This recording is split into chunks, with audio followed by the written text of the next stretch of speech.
ગુજરાતની અંદર સ્થાનિક સ્વરાજની ચૂંટણીનો જંગ હવે જામી ગયો છે અને એવામાં જ આપણે જોઈ રહ્યા છીએ કે અલગ અલગ જગ્યા પરથી અલગ અલગ લડાઈ છે તે પણ સામે આવી રહી છે।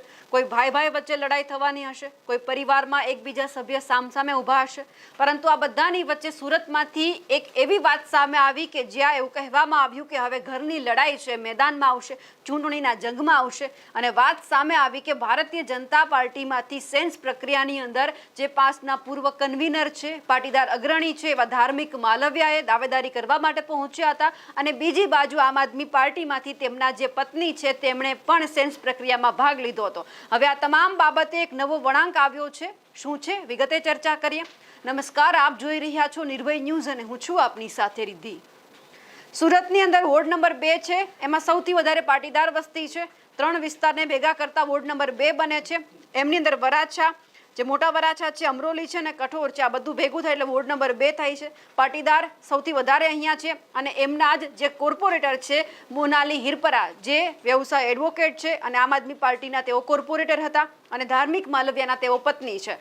હવે વાત એવી સામે આવી કે સુરતમાંથી વોર્ડ નંબર 2 માટે ભાજપની અંદરથી જે ધાર્મિક માલવિયા છે તેમણે સેન્સ પ્રક્રિયામાં ભાગ લઈને દાવેદારી નોંધાવી, તો બીજી બાજુ એવી વાત પણ સામે આવી કે જે મોનાલી હિરપરા છે તેમણે પણ આમ આદમી પાર્ટીમાંથી દાવેદારી નોંધાવવા માટેની જે શક્યતા છે તે વ્યક્ત કરી છે। એમને ફરી એક વખત કોર્પોરેટર બનવું છે 5 વર્ષ માટે, એટલે કે 2021માં તેઓ ચૂંટાઈને આવ્યા હતા। જે વોર્ડ નંબર 2 છે સૌથી વધારે અહીંયા પાટીદાર એટલે કે જે વસ્તી છે અને આમ આદમી પાર્ટીના અહીંયા જે 4 કોર્પોરેટર ચૂંટાઈને આવ્યા હતા એટલે એમાંથી ક્યાંક 2 અલગ અલગ પક્ષ સાથે જોડાઈ ગયા। મોનાલી હિરપરા એકલા જ માત્ર 2021 પછી અહીંયા રહ્યા હતા। હવે ફરી એક વખત તેઓ કોર્પોરેટર બનવા માંગે છે કે કેમ તેમને લઈને સવાલ થયા। સેન્સ પ્રક્રિયામાં તેઓ હાજર રહ્યા હતા તેવી પણ વાત સામે આવી। હવે આ બધાની વચ્ચે જ્યારે આખો મુદ્દો ચર્ચાએ બહાર આવ્યો છે ત્યારે જે મોનાલી હિરપરા છે તેમણે પોતાના ફેસબુક પેજ ઉપર એક જે પત્ર છે તે મૂક્યો છે અને લોકોને શું કહ્યું છે તેમની વાત કરીએ। વંદે માતરમ।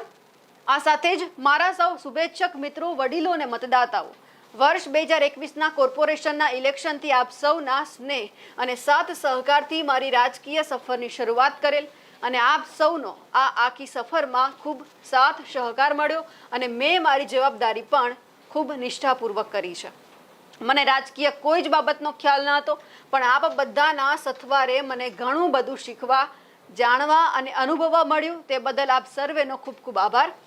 મારાથી જાણતા અજાણતા કોઈ પણ ભૂલ થઈ હોય કે કોઈ સાથે કોઈ પણ બાબતમાં અણબનાવ ઊભો થયો હોય તો ફરી વખત હું ક્ષમા માંગુ છું। આવનાર સમયમાં હું મારી પારિવારિક જવાબદારીઓની સાથે સાથે જે પણ સમય મળશે તે સમયમાં સામાજિક અને મારા વકીલાતના વ્યવસાયમાં મારી કારકિર્દી આગળ વધારવા માંગુ છું। માટે મેં આવનાર 2026ના કોર્પોરેશનના ઇલેક્શનમાં કોઈ જ રાજકીય પક્ષમાંથી દાવેદારી નોંધાવેલ નથી। હવે આવનાર સમયમાં સામાજિક ક્ષેત્રમાં આપને જ્યાં પણ જરૂર હશે ત્યાં હું મારાથી જે પણ મદદ કરી શકાશે તે મદદ કરવા આપને સહકાર આપીશ। એડવોકેટ મોનાલી હિરપરા, પૂર્વ નગરસેવક વોર્ડ નંબર 2ના છે। સવાલ એ થઈ રહ્યો છે કે મોનાલી હિરપરાએ સ્પષ્ટ શબ્દોમાં જગજાહેર કહી દીધું છે કે તેમને હવે કોઈ પણ જગ્યાએ કોઈ પણ પક્ષમાંથી દાવેદારી નોંધાવી નથી, એટલે સ્વાભાવિક છે કે હવે ઘરની લડાઈ મેદાનમાં આવવાની નથી। વાત હતી કે ફરી એક વખત તેઓ કોર્પોરેટર બનવા માંગે છે, પણ હવે તેઓ કહી દીધું છે કે હું મારા પરિવાર સાથે સમય વિતાવવા માંગુ છું, મારે કોઈ જ પક્ષ સાથે કોઈ જ હવે લેવા દેવા નથી, જ્યાં પણ જરૂર પડશે ત્યાં હું સાથે ઊભી રહીશ, પરંતુ અત્યારે મારો કોઈ જ વિચાર એવો નથી કે હું ચૂંટણી કોઈ પણ પક્ષની સાથે જોડાઈને લડું।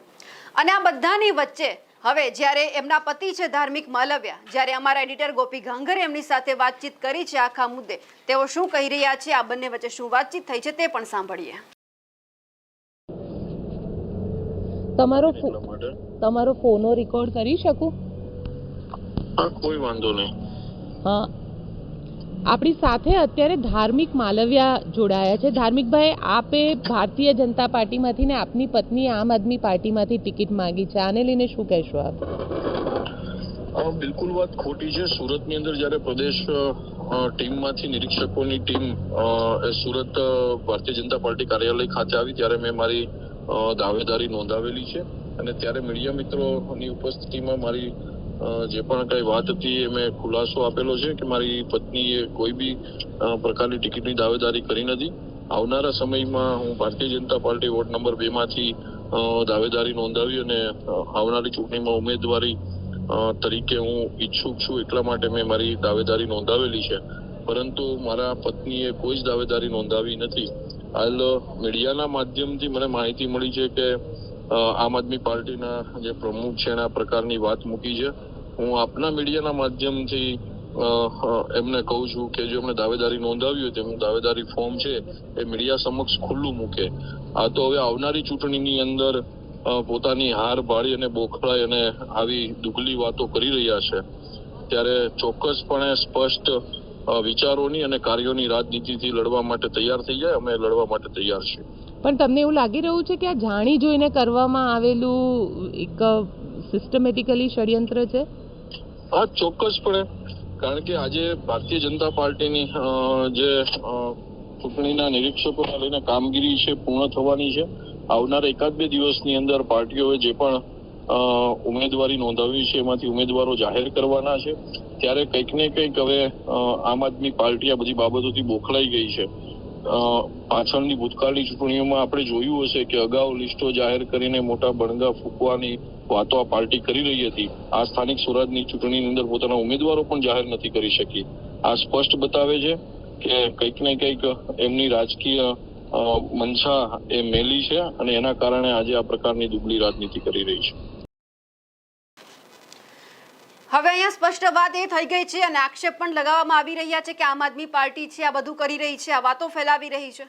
હવે એ પણ જોવાનું છે કે જ્યારે ધાર્મિક માલવ્યા છે તેમણે એવું કહી દીધું છે કે એમના પત્ની છે એ હવે ક્યાંય ચૂંટણીમાં ઊભા રહેવા નથી માંગતા, તો બીજી તરફ વાત એ પણ આવે છે કે જ્યારે વોર્ડ નંબર 3 જે સુરતમાં આવેલો છે અને ત્યાં જે અલ્પેશ કથિરિયા છે તેમના પત્ની કાવ્યા કથિરિયા છે તે પણ હવે ક્યાંક ચૂંટણીના મેદાનમાં ઉતરવાની સંભાવના છે. તેઓ પણ દાવેદારી કરી શકે એમ છે, એ વાત પણ સામે આવી છે. પણ હાલ તો અહીંયા હવે એ સામે આવ્યું છે કે ધાર્મિક માલવ્યા અને મોનાલી હિરપરા છે તેમની જે આ કોઈ જે ચૂંટણીની રાજકીય લડત છે એ ક્યાંય મેદાનમાં નથી આવવાની. અને વાત અહીંયા ખાલી એ જ છે કે ધાર્મિક માલવ્યા છે એ જ ફક્ત સેન્સ પ્રક્રિયામાં હાજર રહ્યા હતા, એટલે કે દાવેદારી નોંધાવવા માંગે છે.